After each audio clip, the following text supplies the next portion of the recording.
केशवराय विधानसभा आपने समय दिया और राजस्थान का बजट बड़ा ही सराहनीय रहा, इसके लिए बहुत बहुत धन्यवाद। जय। जो राजस्थान की सबसे बड़ी विधानसभा है उसमें पाटन, कापरेन, लाखेरी, इंदरगढ़ 4 नगर पालिकाएं आती है जो राजस्थान के किसी विधानसभा में नहीं है। मैं आप लोगों से निवेदन करना चाहूँगा, आपसे निवेदन करना चाहूँगा कि फिर भी वहाँ पर कोई कॉलेज नहीं है, कोई पंचायत समिति नहीं है।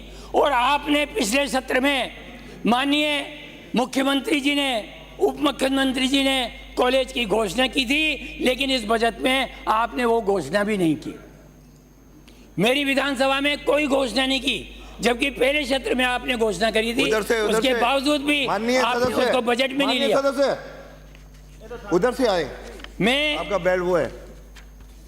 आपके माध्यम से ये निवेदन करना चाहता हूँ बहुत 21 नंबर पे कि हमारे जो नंबर दिया है ना, अशोक गहलोत जी ने अपना पक्ष ये है, राजस्थान को बहुत सारी कल्याणकारी योजनाएं दी और हमारे कैंप लगाए, बहुत सारी सुविधा दे करके राजस्थान की जनता को सुख सुविधाएं देने का प्रयास किया। लेकिन दुर्भाग्यवश ऐसा रहा कि हम हार गए, आप उधर बैठ गए, हम इधर बैठ गए।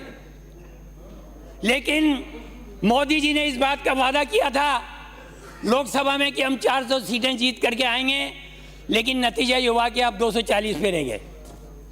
और अभी अभी इलेक्शन हुए, 7 राज्यों के चुनाव हुए, आपने देखा होगा कि आपकी 2 ही सीटें आई, मात्र 2 ही सीटें आई है आपकी। इसलिए आप घमंड मत करो। आज हम यहाँ हैं, कल वहाँ होंगे, आप यहाँ होंगे, हम वहाँ होंगे। 2 सीटें आई है आपकी, 2।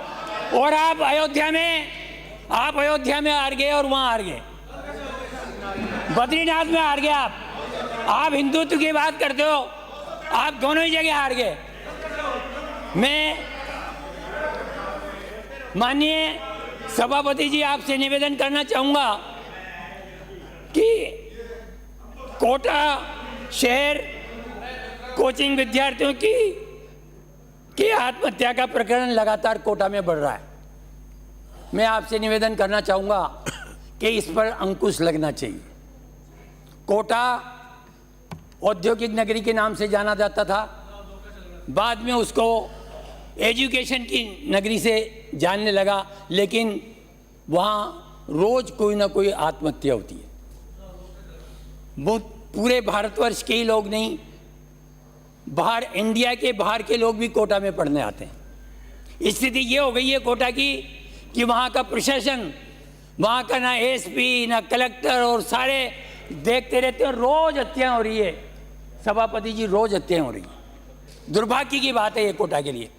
और ऐसे प्रकरण आ रहे हैं कि वहाँ जो बड़े बड़े हॉस्टल बन रहे हैं उसमें लड़कों से मनमानी फीस ली जा रही है, मनमाना किराया लिया जा रहा है। इससे ये हो रहा है कि वहाँ रोजगार तो, और जो आज ये स्थिति है कि एक ऑटो वाला कोटा जंक्शन से अपने निवास स्थान के आने के लिए 500 रुपये ले रहा है, और जो लोन वाले जो बड़े बड़े मकान बना रहे हैं और जो लड़कों को रखते हैं वो 15-15, 20-20 हज़ार रुपये किराया लेकर के उनको परेशान करने का काम कर रहे हैं।